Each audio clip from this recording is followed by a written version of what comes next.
What's up, y'all? It's your girl V with Reality Recap here for another live Tea Talk session. We are streaming live right now across Instagram, Facebook, and YouTube. Welcome to your weekly recap of Real Housewives of Salt Lake City, season 6. And we are going over episode 3, which was such a good episode. I have to tell you guys, like, I'm a bit drained, but this show gives me life. You guys give me life, laughing with me about all of these shows that are premiering, that are on right now. I just appreciate y'all so much. So please like this video, thumbs up, hearts, like, share, subscribe to my YouTube channel. It's coming across the screen, Reality Recap 2876, so you don't miss any of my live or pre-recorded recaps on all the trending reality TV shows. And follow me on Instagram, Facebook, TikTok at what you see right here at the bottom of the screen, reality_recap, for all the reality news and gossip. Let's get into Real Housewives of Salt Lake City again, season 6, episode 3. And we start off with Lisa. She's at one of her events. She has John with her, and it was a little obnoxious. I tell you guys, I love Lisa, but I always tell you I'm no stan. So I'll tell you when I feel like someone is right and when I feel like someone is wrong, according to me. And Lisa is a little obnoxious this season with the name dropping. I get she's trying to prove a point to the girls or to us that she does amazing things. She has a flourishing business, and this is what comes with a flourishing business: lawsuits, hate, all of the above. But sis, when you move in silence, right? That's what really matters. You don't have to sell yourself to anyone. Those who know you and us, we see you on the Wendy's commercials. We see you doing your events with these celebrities and all of that. We see that. You don't have to prove anything or tell these women anything. You definitely don't have to get in a confessional name dropping to me on my TV screen. So to me, that's just a little bit obnoxious. I mentioned in the last recap also when she said to Heather, like, I live a different life. I have different businesses. Majority of them have good businesses. Heather, Beauty Lab, she has a flourishing business. So does Angie, has a flourishing multi-location, upscale salons. Mary has her church and, she has her church and her inheritance. Like, Meredith is an established jewelry designer, caviar line. She's a lawyer. Like, they're all pretty much well established. So I don't feel why I don't know why she feels like she's so much different than them or why she has to do this name dropping. It kind of makes her look a little desperate to prove herself when you already there, sis. At least you good. You good. We get it, like but the name dropping is, getting a little obnoxious. Yes, we get it. You're not broke, you're not struggling, you're not stressed about these lawsuits. Totally get all of that, sis. The name dropping has to go. She's also planning her takedown lunch, which we'll get into. Hi, Toria. Thank you for checking in. But yeah, we'll get into her takedown lunch. You know what? I need to see, is Instagram actually working right now? Because it looks frozen on my end. 2 seconds, guys, and we'll keep going into the recap. Let me just check on Instagram because it looks like it is frozen. Okay, no, it's working. All right, all right. Check in on Instagram. Let me know you guys can see, hear everything okay, but it looks like it's working. But yes, Lisa's name dropping. It's obnoxious. Um, we see you. We hear you. You don't need to prove yourself by name dropping and telling us how your businesses are flourishing. We see you. That is getting obnoxious. She's also planning her takedown lunch, which we'll get into later in this recap. Bronwyn sits down and has a very interesting conversation. Both Bronwyn's conversations were interesting to me in this episode, the one with her husband Todd as well as the one with her mom. Both very awkward and hard to watch. Bronwyn is, in my opinion, in the scene with her husband trying very hard to prove to us that Todd is not an asshole. Right? Because that is a perception some people have of him from the previous season and how he can talk to her. I think he's just a tough love kind of guy. But definitely the conversation where she sits down and she's, telling him how she appreciates him for taking in, letting her mom live with them, how he's supporting her parents financially, her father who has had Alzheimer's for over 10 years. I believe she says she put him in a facility where, he can get professional care and help around the clock, which is not far from where she lives, about 10 minutes. But, she mentioned how number one, that's not what he wanted to do. And again, I don't think Todd is a heartless person that doesn't want to take care of her parents. I think he cares about Bronwyn. I think he really does. He does care about her.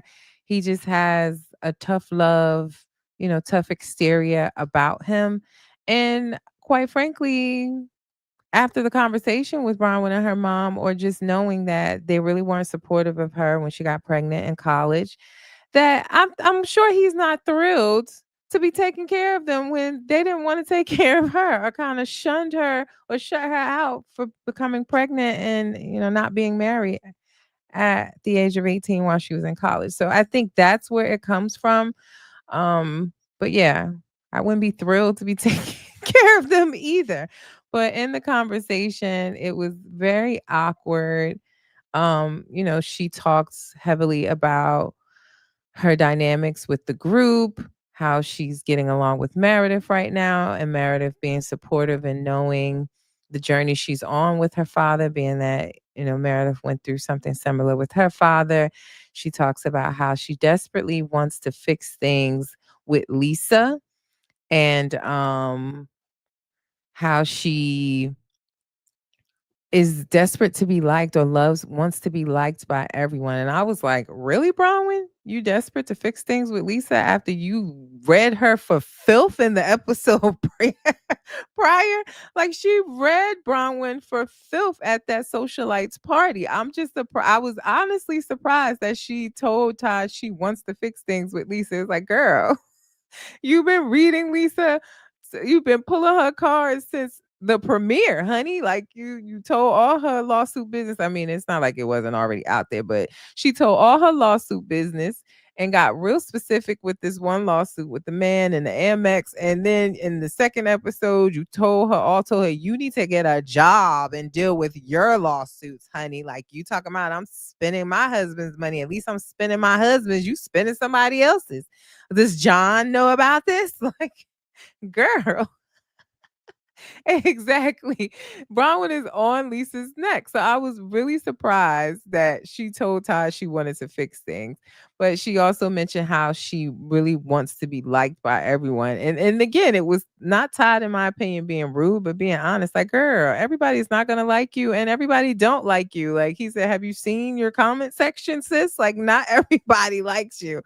And again, I think he is, yeah, Tori, I agree. He's like a no nonsense type of nonsense kind of guy. And you have to expect that from someone of that stature who's been like the CEO of fucking BlackBerry. Like he has a very disciplined, demeanor about himself and probably very traditional. Look where he lives, right? Like he has to be very traditional. So I just thought that it was a very awkward conversation, but I didn't walk away from it feeling like, oh, he hates her. Would he probably not want to listen to her girl drama and wish she had other friends she could do that with? Absolutely. He probably wants to just have his dinner with her, have conversation and not be centered around these girls. I think he kept it 100 with her. Like, yo, why do you want to even be friends with Lisa? After all the things she said about you, what happened at the reunion? Like, why can't you just walk away from it?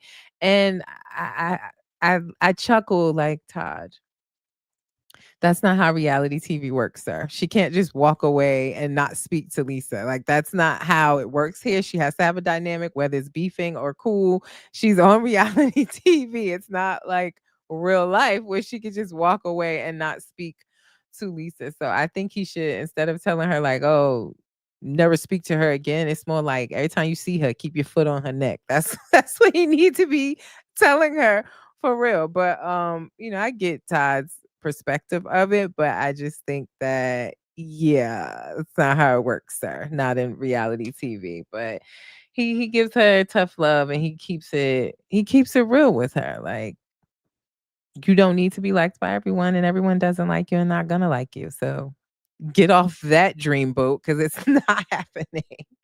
But yeah, what else did we see in the episode?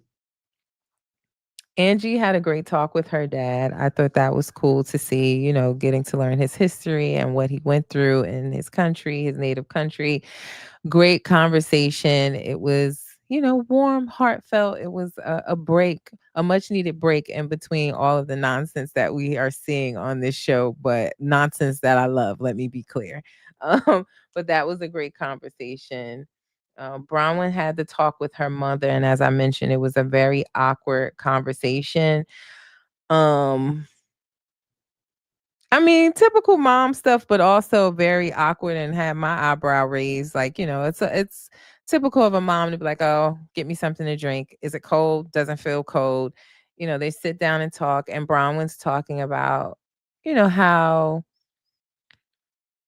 her father doesn't seem to remember, like, he's going through his Alzheimer's, but he doesn't seem to remember her as an adult. He seems to really only he seems to only really remember Bronwyn as a kid, or he thinks that Bronwyn's daughter is her, and he's stuck in what happened when she was in college, that she got pregnant, that he's worried about her finishing college. He doesn't seem to recognize that she's a grown woman.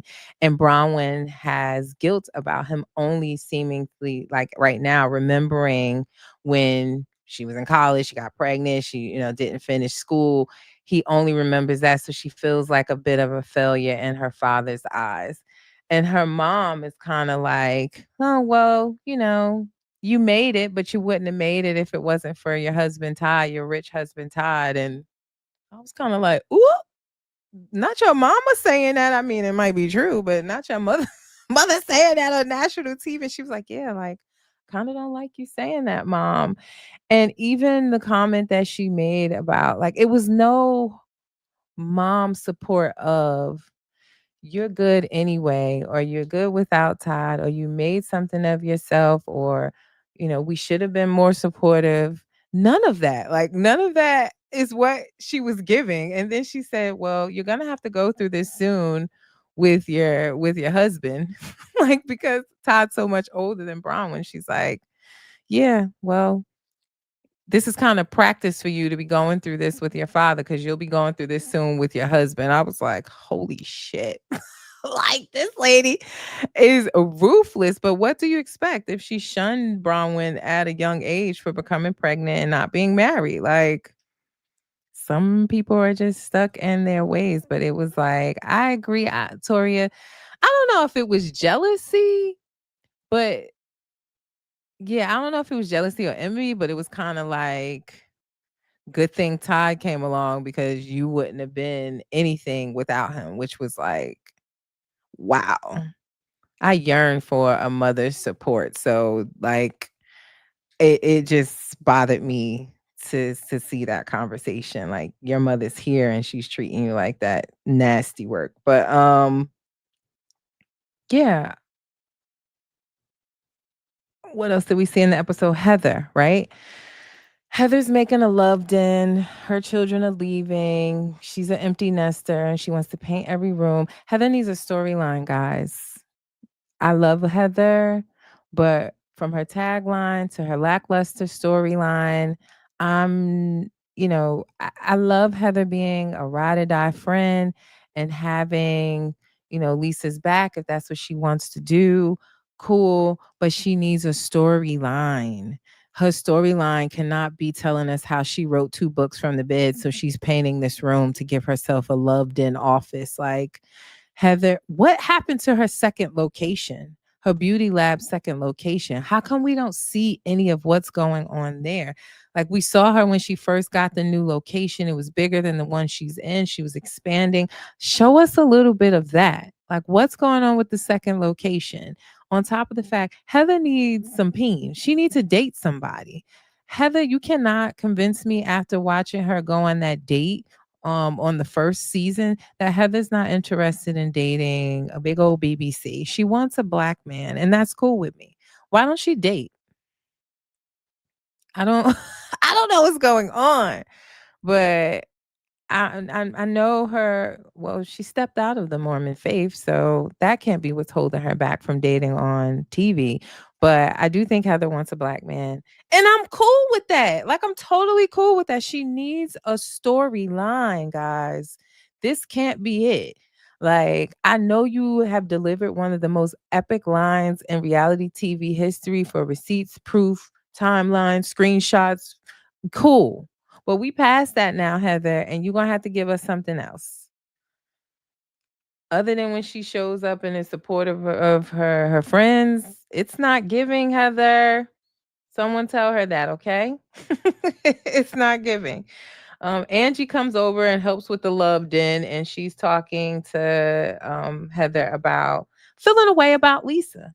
And that's what I said to you guys already in the beginning of this episode. They're feeling like Lisa thinks she's above them, her businesses, what she's doing, and they all, Heather said it best. Like, I don't know if she said it best, but she's like, I mean, we're sitting at the same restaurant. We're both wearing knee high boots. I don't know what the fuck that has to do with anything, but I get it. You're both at the same table. You're both, like everybody's seated at the same table. So why do you feel like you're so above? It's getting a bit obnoxious. And I told y'all, like, I love Lisa. She's a Sagittarius. I'm gonna ride with Sagittarius, but just because I like someone, I'm not a stan. I'm gonna say when I feel like they're right and when they're wrong. And I just don't. I'm not feeling Lisa. I loved her little press conference luncheon. That was funny, but at the end of the day, Angie and Heather and them, they have a right to feel some type of way about what Lisa's saying. Torias, let's see. Let me put your comment up here so I can read it. I have to like reach out right now because I told y'all my web camera stopped working. And I've been going back and forth with Logitech about it. So cash at me so I can get another one, please, y'all. But let me put your comment up here, sorry, so I can see it. Lisa done got into it with everyone and been in everybody's business, but so double standard when it comes to hers. Yeah, yeah, she feels like everyone's talking about her business, but yet she talks about everybody else's business. Um, she I get like they're talking about it and you want to defend yourself or say that it's lies or that it's, not true. Cool, defend that. But you can't be mad because they talking about it. Everybody's talking about it, girl. They not the only one. That's what they're there to do. That's part of their job on this show. So just defend yourself, get your reads up because I feel like Bronwyn won in the read at the Socialites House event. And even at this event, her reads were lackluster. She's constantly screaming, yelling out, and dismiss, dismiss, but be able to come back at Bronwyn, at Whitney, like you got to get your shade and your reads up. She needs a lesson with Miss Nene Leaks herself, like or Phaedra Park. She needs a lesson in reads because yelling is not gonna get you there. But I mean, it was a cute attempt with her luncheon, but we'll get to that in a second. Lisa takes the A team. She has an A team of women that she took skeet shooting. And I was wondering why Brittany wasn't invited to skeet shooting. It seems like Lisa may not be aware how hard Lisa was going for her on that RV trip, how she went at Whitney on the trip for her. She seems unaware of that. I was just, she invited to skeet shooting. She had Mary, she had Meredith, which Meredith did not say anything to defend her. on that camping trip. She said absolutely nothing to defend, or at least not what they showed us. I don't know if it was edited out or what, but it was given Meredith was on mute. It was the mute challenge for her at the camping trip. But she invited Mary, Meredith, Heather, and this socialite girl and stuff that, she went skeet shooting with them while everyone was, I guess, putting together her takedown luncheon that she had after the fact. So after they, went skeet shooting and stuff, they go to the luncheon, and that's where Brittany's there with Bronwyn, Angie. Again, I don't know why Brittany wasn't there.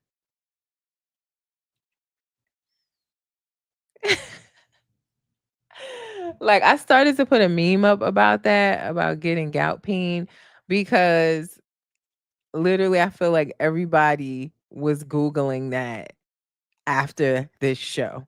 I was literally like Whitney, like, I thought you only get that in your feet.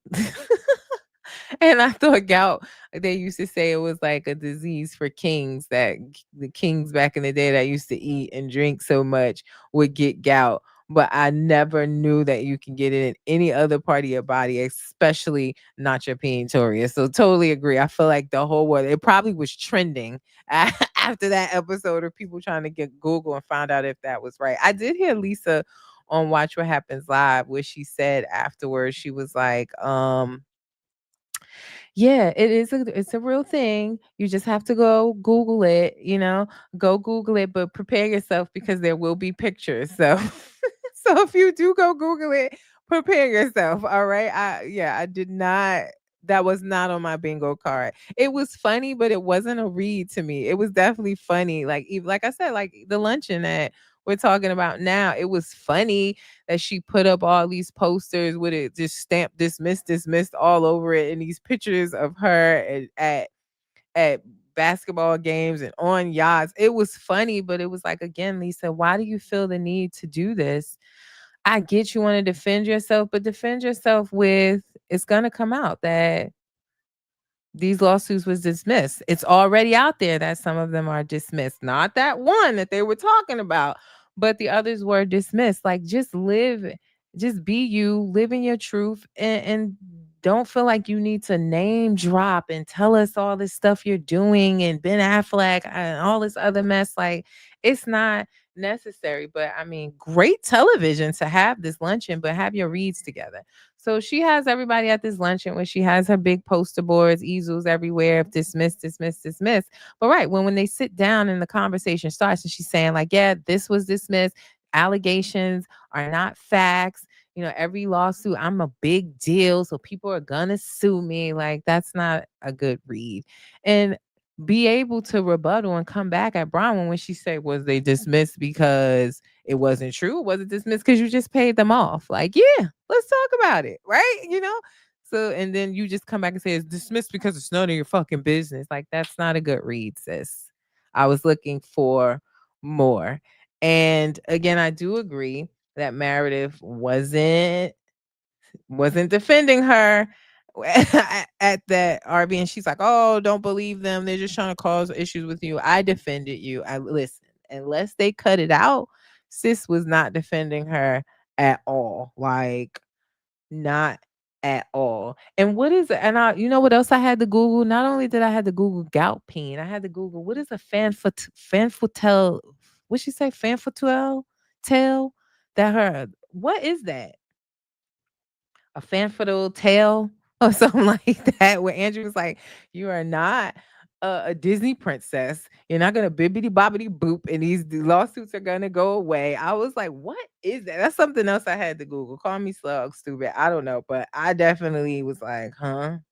What are you talking about?" And Angie, again, like just like when Bronwyn asks, "Listen, are these lawsuits dismissed because you paid them or not?" But also Angie said, listen, I'm trying to help you. These are the things that are specifics in your lawsuits that you need to address, or that, everybody gets, like, you're getting sued. That's a part of the business, but we get that these lawsuits were dismissed, but this one wasn't dismissed. So let's clear this up, and let's clear up the specifics in the lawsuit about this man that saying you got his Amex in your wallet, that he paid your that Amex bill, that he paid off your car, that he paid off, you know, renovations in your home. What's up with this dude? And the lawsuit specifically says that you didn't want John to know any of this.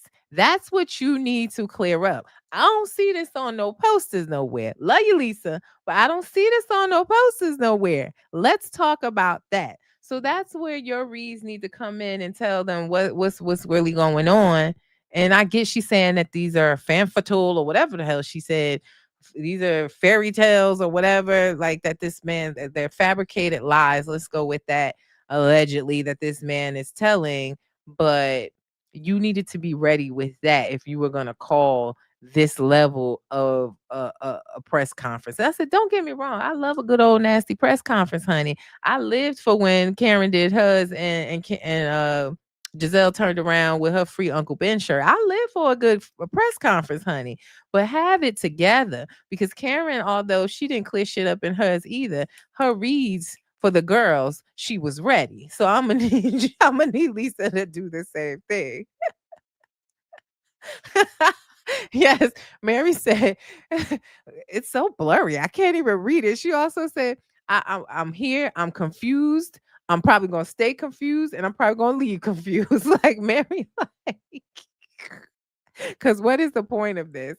And Mary, she really, like, her tagline say, "I'm here to drink and eat, drink, and be merry." And that's exactly what she did. I love that she was even, I don't know where it came from, because I thought her and Meredith was cool, but she was like, "Nah, Meredith, yeah, I'm gonna have to tag in on this one. You did not have Lisa's back. You said absolutely nothing."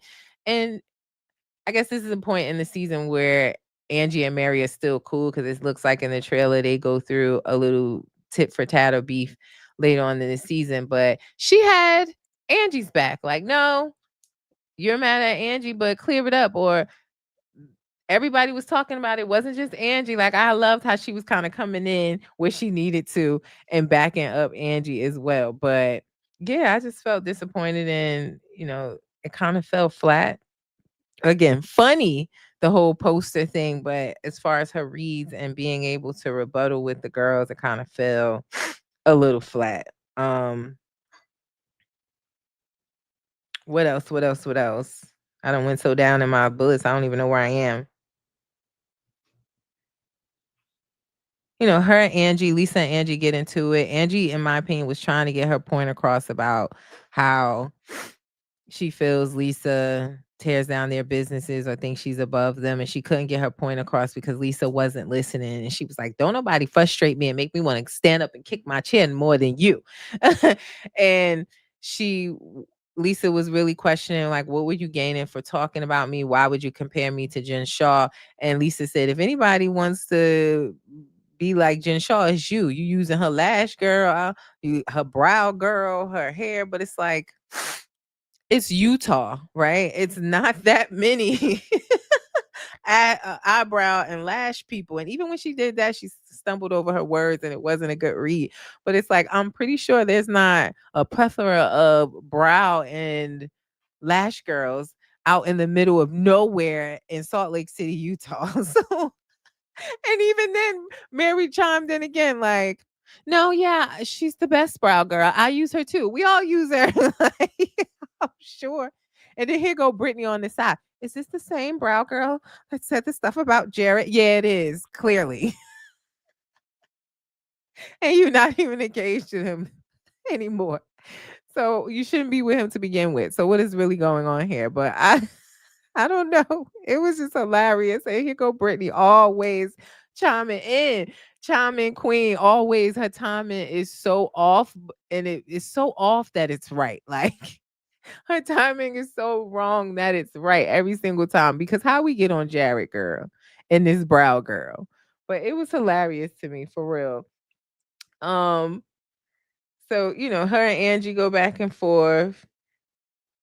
And the Utah socialite that's at the party, she's trying to order something. They going through all of this and ain't nobody ate yet, child. Like y'all just hangry. Get something to eat. She's trying to order something. The poor waitress, she trying to come in there and the server, she's trying to order. Like anybody, I want to get the order in and out. She couldn't even get her order through because they're yelling all over each other.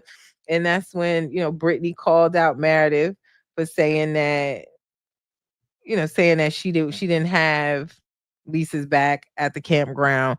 Um, and I feel like again, Brittany is feeling left out or feeling like Lisa is not aware how hard she went for her. I really enjoyed that back and forth on the RV with her and Whitney. I did.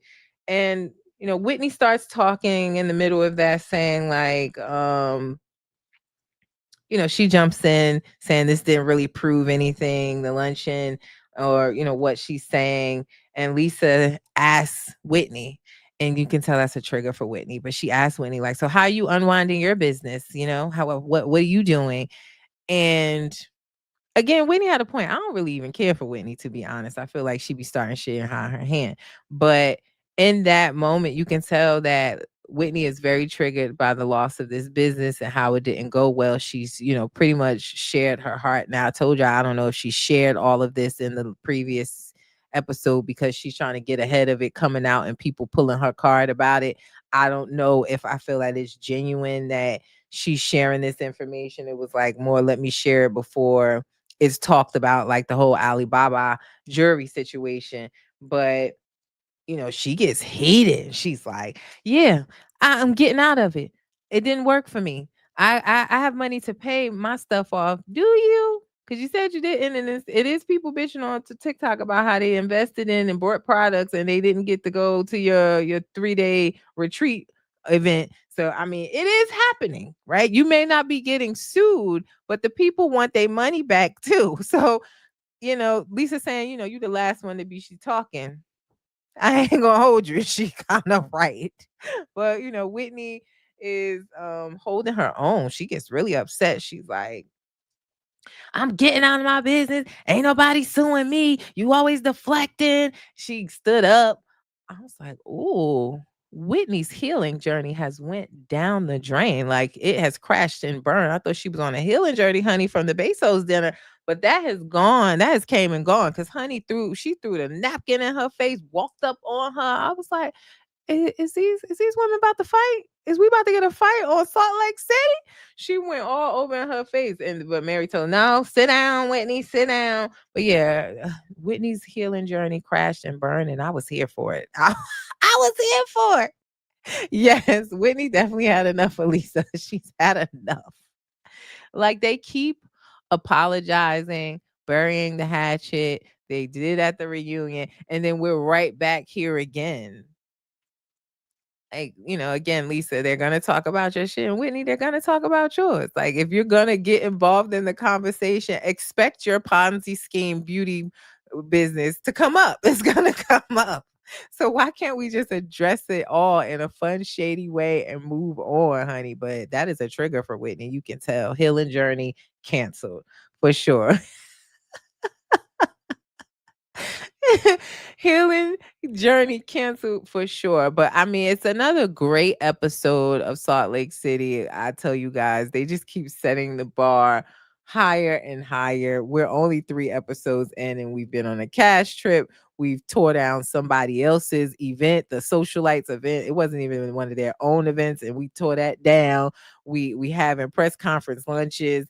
It is amazing. I love these women, y'all. I have to tell you, I was so drained. I wasn't even sure I was gonna get up here, but I just knew whenever I talk about this franchise, I just light up. I just I get so into it. So I appreciate y'all checking in with me.